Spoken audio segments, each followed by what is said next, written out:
Assalamualaikum warahmatullahi wabarakatuh. Allahu akbar, Allahu akbar, Allahu akbar, Allahu akbar. Allahu akbar, Allahu akbar, Allahu akbar.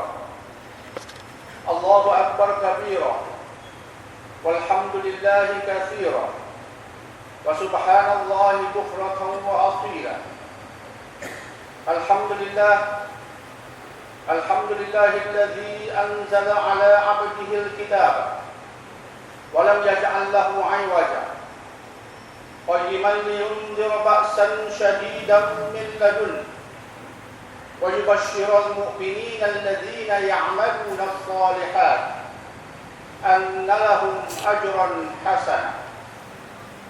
Ashhadu an la ilaha illallah wahdahu la sharika lahu wa ashhadu anna sayyidana Muhammadan abduhu wa rasuluh. Allahumma salli wa sallim wa barik ala hadzal nabiyil karim sayyidina Muhammad wa ala alihi wa ashabihi wat tabi'in wa tabi'it tabi'in lahum bi ihsanin ila yaumiddin. Amma ba'd.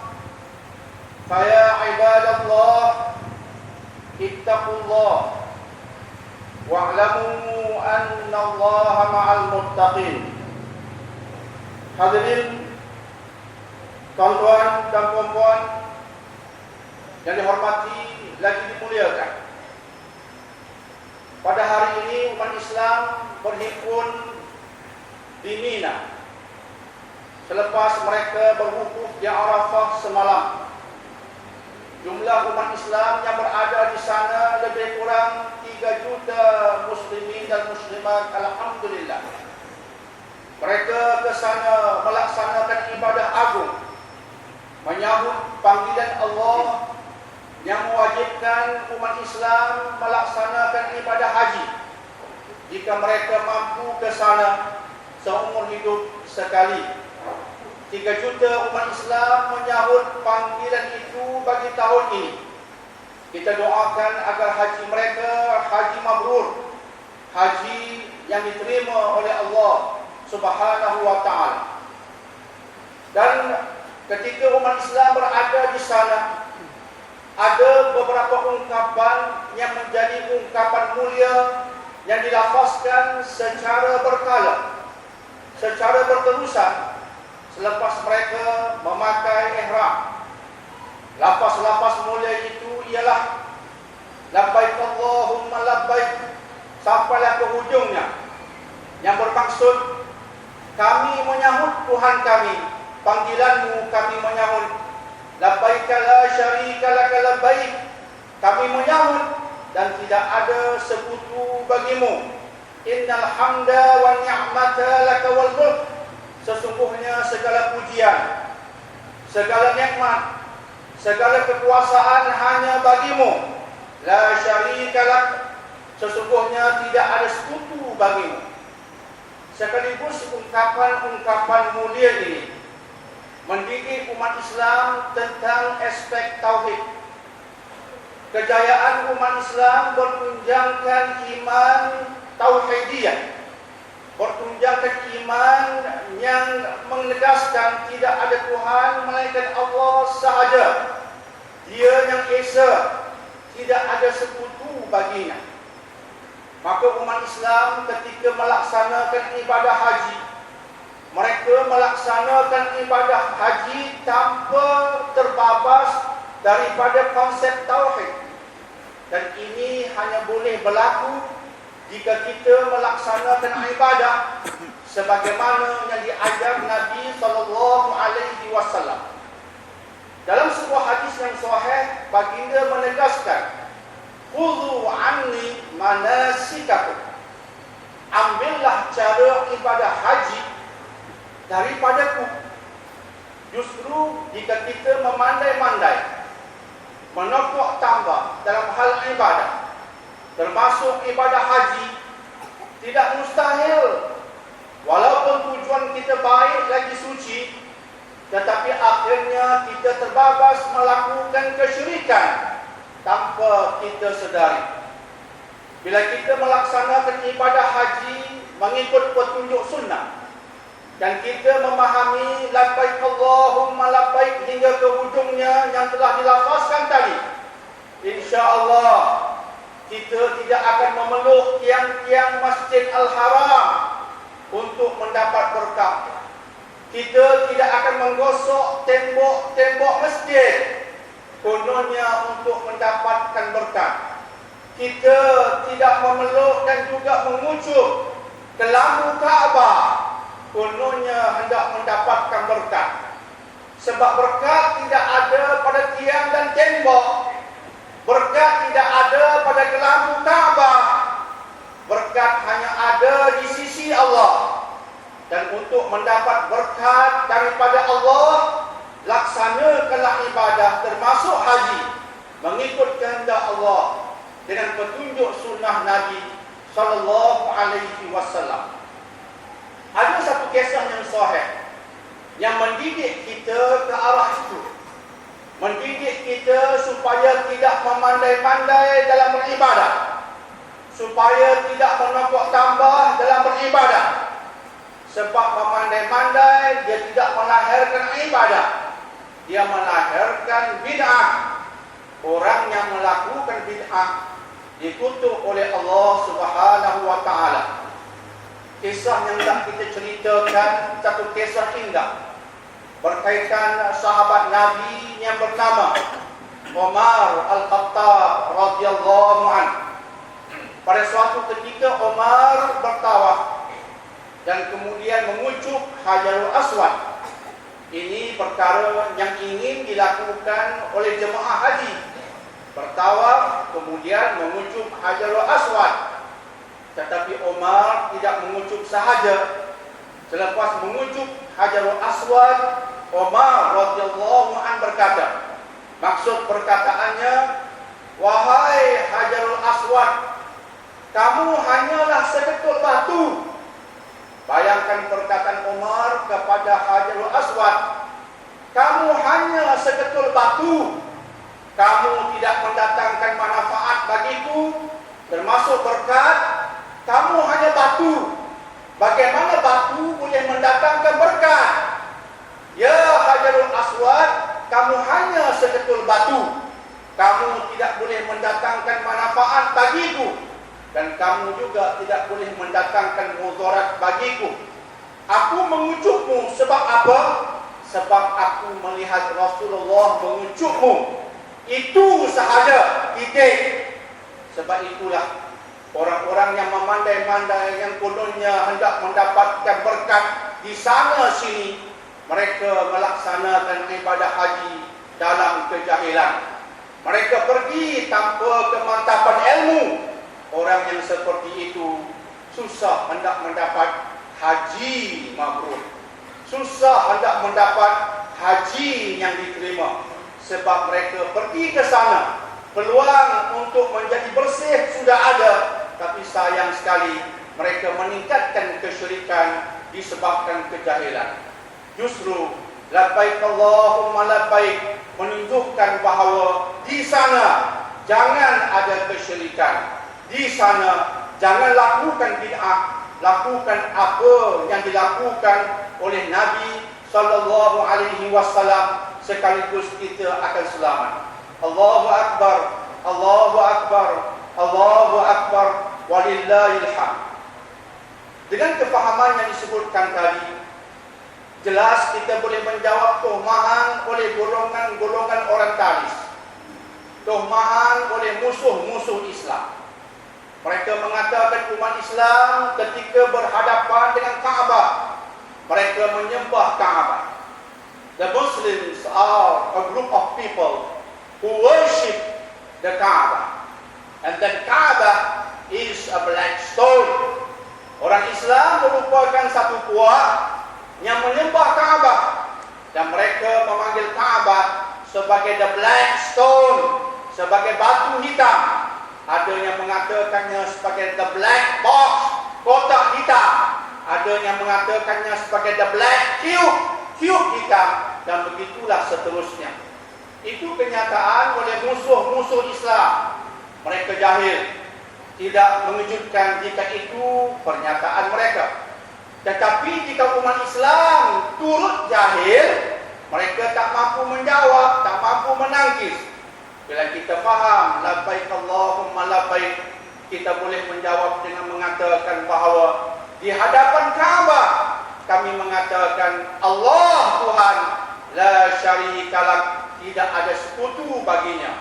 Sekaligus dengan kenyataan itu, umat Islam dengan penuh keyakinan menegaskan Kaabah ini bukan Tuhan.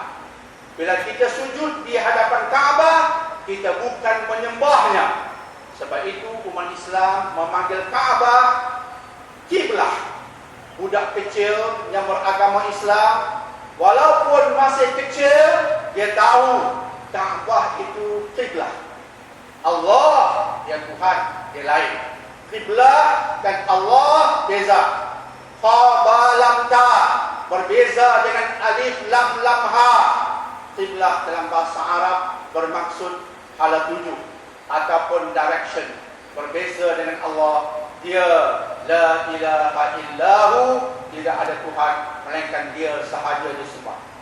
Maka kefahaman dalam beribadah boleh menangkis sebarang tuhmahan terhadap Islam dan memberikan kekuatan kepada kita, insya-Allah. Tuan-tuan dan puan-puan, hadirin dan hadirat yang dihormati lagi dimuliakan. Pada hari ini kita juga menyadari bahawa kita sedang mematuhi sunnah Nabi Ibrahim. Dan sunnah Nabi Ibrahim ini akhirnya Nabi Muhammad SAW menjadikannya sebagai sunnah baginda. Sebab itu kita menuruti sunnah baginda yang diambil daripada kisah Nabi Ibrahim alaihissalam. Semua kita maklum tentang kisah itu. Banyak ayat menceritakan tentangnya. Antaranya dari surah Shaffat ayat 102 dan seterusnya. Dalam ayat yang saya sebutkan tadi, Allah menceritakan kenyataan Nabi Allah Ibrahim alaihissalam. Qala ya bunayya inni ara fil manam anni azbahu fanzur madza tara. Wahai anakku Ismail, aku dimimpikan Allah bahawa aku menyembelihmu. Apa pendapatmu? Mimpi semua rasul adalah benar. Mimpi kita ada yang tidak benar. Tetapi mimpi Nabi-Nabi dan Rasul semua adalah benar. Maka mimpi Nabi Ibrahim adalah wahyu. Maka Nabi Allah Ibrahim memahaminya sebagai perintah Allah untuk menyembelih anaknya. Tetapi Nabi Ibrahim seorang bapa yang bijak. Dia tidak terus menyembelih anaknya. Sebaliknya bertanya kepada anaknya, "Fanzur madza tara?" What is your opinion about this? Apa pendapatmu? Jangan kita salah faham tentang pertanyaan Nabi Ibrahim ini. Pertanyaan itu tidak bermaksud bahawa, ya Ibrahim, apa pendapatmu? Jika kamu tak hendak disembelih, tak payah buat. Jika kamu setuju, baru kita buat. Pertanyaannya bukan itu. Bukan itu tujuannya. Pertanyaan itu bukan hendak menentukan nak buat ataupun tidak buat. Pertanyaan Nabi Ibrahim ke atas anaknya Ismail ialah pertanyaan ujian. Anak yang selama ini telah dididik dengan keislaman. Anak yang selama ini dididik dengan tauhid dan kepatuhan dan sujud kepada Allah. Bagaimana sikapnya pada hari ini? Ini kemuncak ujian. Wahai anakku, apa pendapatmu? Aku menyembelihmu berdasarkan mimpi wahyu. Maka anak itu diuji sebagaimana bapa diuji. Tetapi anak yang terdidik dengan didikan agama, dan didikan agama itu dijiwai, bukan sekadar menghafaz ayat, bukan sekadar menghafaz sifat 20, bukan sekadar menghafaz asma'ullah ul husna, bukan sekadar menghafaz, tetapi menjiwai. Internalization is there. He internalized the message of Allah. Internalize, menjiwai, itu yang menghasilkan tindakan yang betul. Apa pendapatmu? Nabi Ibrahim sudah menjiwai, maka jawabannya Allah sebutkan dalam Al-Quran. Ya abati fa'al ma tu'mar, satajiduni insyaallah minas sabirin. Wahai abah, buatlah sebagaimana yang Allah suruh. Kamu akan mendapati aku anakmu, seorang yang sabar mematuhi perintah Allah. Iktibarnya besar bagi kita tuan-tuan pada hari ini, bahawa didikan agama amat penting. Tanpa didikan agama, anak kita kehilangan kompas.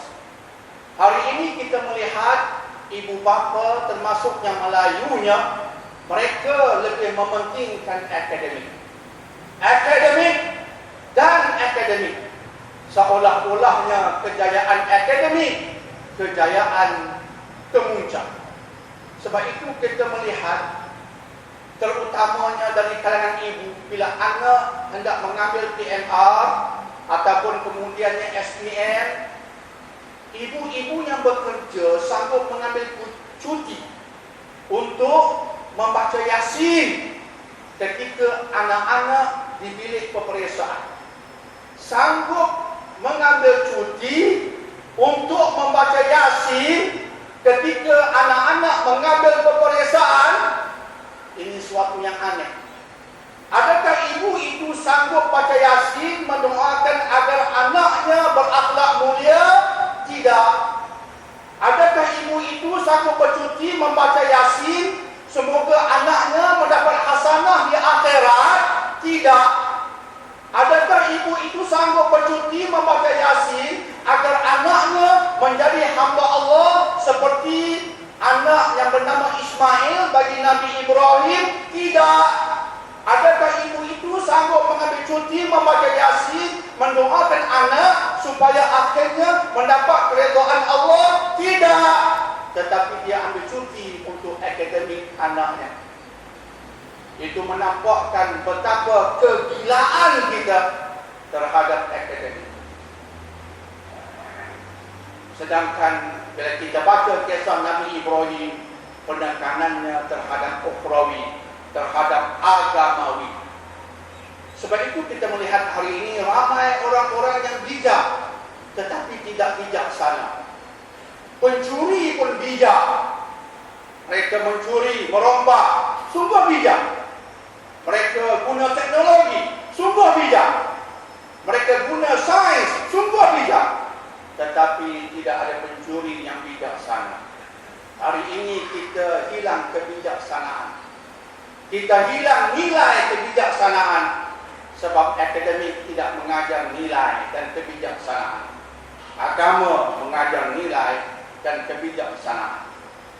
Maka kisah tentang Nabi Ibrahim dan anaknya Ismail mendidik kita dengan satu pendidikan yang besar, bahawa anak ini jika nak selamat, didiklah dia supaya menjiwai agamanya. Agama itu bukan sekadar dihafaz. Jangan bangga melampau jika anak sudah hafaz Yasin. Ingat, itu hanya hafazan. Penjiwaan belum tentu lagi. Nabi Ismail menjiwai. Sebab itu ketika diuji, yang menjiwailah yang berjaya. Ketika diuji yang sekadar menghafaz, dia gagal. Kita mahu penjiwaan berdasarkan kefahaman. Justru mari sama-sama kita mendidik anak-anak kita supaya memahami Islam dan menjiwainya. Dia tidak bermaksud bahawa akademik tidak penting. Saya tidak bermaksud untuk mengatakan akademik itu tidak penting. Sebab yang di atas mimbar ini pun mengejar akademik dahulunya di bidang sains. Saya tidak mengatakan akademik tidak penting. Tapi saya nak mengatakan agama lebih penting, paling penting. Jika kompasnya betul dan kompas itu berdasarkan prinsip agama, dia akan menyuruhi akademik anak-anak itu. Akhirnya kehebatannya di bidang sains, teknologi, Islam mau semua itu. Kehebatannya itu disuluhi oleh kompas yang bernama agama. Ketika itu kimianya bagus, biologinya bagus, perubatannya bagus, kejuruteraannya bagus, sebab digunakan untuk sesuatu yang bermanfaat sebagaimana yang diajar oleh Islam. Dan itulah yang kita mau, gabungan yang seperti itulah yang kita mau. Dan itu kita iktibarkan dari kisah Nabi Allah Ibrahim yang diperintahkan menyembelih anaknya Ismail, yang hendak dilaksanakan akhirnya oleh Nabi Allah Ibrahim, tetapi Allah menggantikannya dengan kibas. Justru pada hari ini sunnah ini diikuti oleh Nabi Muhammad SAW. Lantas kita menyembelih binatang ternakan sebagaimana yang kita lakukan setiap hari ketika menyambut Aidil Adha. Cuma harapan saya, jangan sekadar menyembelih, jangan sekadar menyembelih lembu, kambing dan sebagainya, tetapi kita menyembelih dengan kefahaman yang mantap tentang objektif dan tujuannya, supaya sembelihan itu melahirkan kesedaran tentang sebuah kepatuhan. Allahu Akbar, Allahu Akbar, Allahu Akbar, walillahil hamd. Tuan-tuan dan puan-puan, hadirin dan hadirat yang dihormati lagi dimuliakan, ada satu aspek yang perlu saya sentuh sebab ia terlampau penting. Perkara yang tidak saya sentuh ialah tentang penyembelihan Nabi Ibrahim ke atas anaknya. Walaupun akhirnya tidak jadi disembelih, tetapi perintah yang awalnya menyembelih. Tidakkah ia suatu yang pelik? Seorang bapa diperintahkan Allah menyembelih anaknya. Ia memang suatu yang pelik. Malah mungkin ada orang yang mengatakan ia tidak masuk akal. Maka inilah aspek yang perlu kita faham, yaitu apa-apa yang Allah perintahkan dengan jelas. Jangan mengira logik untuk dipatuhi. Perintah Allah walaupun nampaknya pelik, tetapi jika benar ia perintah Allah dengan dalil yang kuat, dengan nas yang sahih, maka umat Islam hendaklah berkata sami'na wa ata'na. Ini kalimat yang disebut oleh orang yang menjiwai Islam. Apa-apa yang Allah perintah walaupun secara zahirnya nampak pelik, mungkin tidak masuk akal, tetapi mereka berkata sami'na wa ata'na. Kami dengar ya Rabb dan kami patuh ya Rabb. Mencontohi Nabi Allah Ibrahim dan anak baginda alaihi wassalatu wassalam. Menyembelih anak pelik tapi dipatuhi sebab datang daripada Allah. Sama juga dengan ibadah haji pada hari ini. Kita pusing Kaabah 7 pusingan. Berlari anak dari Safa dan Marwah 7 kali. Kemudian bermalam di Muzdalifah mengutip batu. Kemudian di Mina kita melontar jamrah. Ambil anak-anak batu itu, lontar batu. Jika kita beribadah menggunakan logik semata-mata, kita berkata, apa ini? Ini tidak masuk akal. Untuk apa? Aku habiskan wang untuk kutip batu. Aku habiskan wang untuk guna anak batu, lontar batu. Semua ini untuk apa? Sebab itulah kompas yang bernama iman terlampau penting. Bila Allah perintahkan kita melakukan sesuatu, kita buat walaupun kita kurang faham hikmahnya. Itulah kerja hamba, dan itulah kerja hamba yang mengabdikan diri kepada Allah. Sebenarnya kesemua yang disuruh buat itu ada sebabnya. Sa'i dari Safa dan Marwah mengiktibarkan Siti Hajar yang ketika ditinggalkan suami atas perintah Allah terpaksa mencari bantuan demi anaknya, berlari-lari anak dari Safa dan Marwah. Ada hikmahnya. Kemudian melontar batu disebabkan ada gangguan ke atas Nabi Ibrahim, gangguan iblis. Nabi Ibrahim mengambil batu, berdoa kepada Allah, membaling batu itu ke arah iblis, maka kita melontar batu bukan melontar kosong. Ia simbolik kita melontar iblis. Kita mengisytiharkan, aku bermusuhan denganmu wahai iblis, nah kamu, Allahu Akbar. Itu iktibarnya. Maka penyucian dan penegasan di sana berlaku di Mekah, berlaku di Arafah, berlaku di Mina, dengan harapan penegasan bermusuhan dengan iblis, bermusuhan selama-lamanya dengan syaitan, penegasan untuk patuh kepada Allah walaupun perintah itu nampak pelik. Penegasan yang berlaku di sana boleh menjadikan kita bersih suci. Sebab itu ada yang balik dari Mekah, balik dengan perubahan yang luar biasa. Ada profesor yang saya kenali yang hidupnya di dunia di Malaysia sebagai profesor akademik, mengabaikan agama, mengabaikan solat.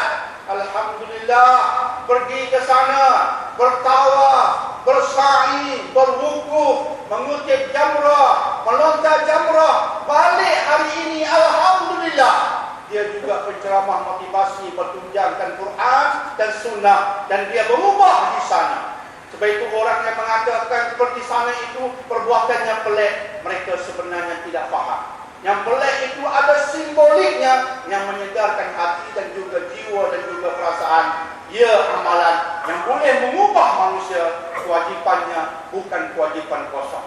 Tetapi yang paling penting ialah apa yang Allah perintahkan, walaupun pelik, patuhilah. Sebab itu undang-undang Allah, peraturan Allah, jangan kita katakan tidak relevan. Undang-undang Allah jangan kita katakan tak sesuai. Peraturan Allah jangan kata tak relevan, tak sesuai.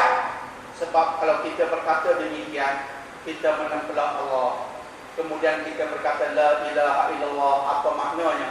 Sedangkan kita menempelak Allah dengan menempelak hukum hakamnya. Semua itu merosakkan akidah, dan kita tidak mau akidah kita rosak. Allahu Akbar, Allahu Akbar, Allahu Akbar, walillahil hamd.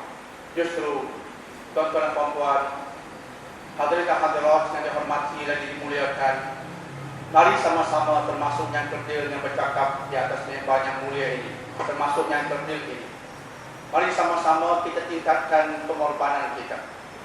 Pengorbanan yang pertama ialah pertama sekali mari kita korbankan sedikit sebanyak masa hidup kita untuk meningkatkan ilmu. Sebab ilmu ini akan mendidik kita memahami erti hidup. Ilmu juga mendidik kita memahami nilai hidup. Hari ini kehidupan dipenuhi pancaroba. Di Pulau Pinang kita sudah ada kes-kes yang sudah murtad. Kita terpaksa buat modul tentang bagaimana nak kaunseling orang yang murtad. Di negeri lain juga sama. Antara sebabnya kejahilan. Kejahilan. Ibu bapa sibuk duniawi, tak sempat didik anak. Yang didik anak sekadar didik huruf. Abadah sajaha an-itun ban bin bud. Sekadar didik huruf, tapi tak didik faham. Yang rajin hafaz Quran hanya hafaz sahaja. Mereka al-hafaz yang tidak ada al-faham. Kita nak faham. We need understanding of Islam. Not just reading, not just memorizing. We need Muslims who understand Islam. We need people who really understand the complete Islam, the comprehensive Islam. Kita tak umat yang faham Islam, bukan jadi Muslim faktor. Maka korbanlah untuk faham agama, bukan sekadar akademik. Yang keduanya, kita wajib berkorban untuk ibadah. Apatah lagi solat yang 5. Solat yang 5 tidak ada qadaan. Ilmu mengajar kita tentangnya. Nabi Muhammad alaihi salatu wassalam ketika berperang melaksanakan solat wajib, solat 5 tunai. Ketika berperang, kita tidak berperang, makan kenduri, tak solat, qadha solat. Ini perbuatan orang jahil yang tidak faham agama. Kononnya nak laksanakan agama. Orang jahil jika dia buat agama, dia buat agama songsak. Justru kita kena faham, dan bila kita faham, kita kena beribadah. Yang ketiganya, kita kena jaga akhlak. Akhlak berkaitan dengan mulut, cara berinteraksi dengan manusia. Antara akhlaknya adalah kita berbeza politik, berbeza NGO, tapi kita masih boleh berbincang, masih boleh mendengar. Ini akhlak. Dan kemudian bila kita menziarahi orang sakit di hospital dan sebagainya, jangan ziarahi mereka seperti reporter. Tanya itu, tanya ini, menyusahkan orang sakit dan keluarga si sakit. Komen itu, komen ini, boleh bersangka baik, sangka buruk. Pergi ziarah orang tak ada, keluarganya sudah melupakan ibu ini. Lebih baik anda jangan ziarah jika tidak ada akhlak. Sebab akhlak itu penting.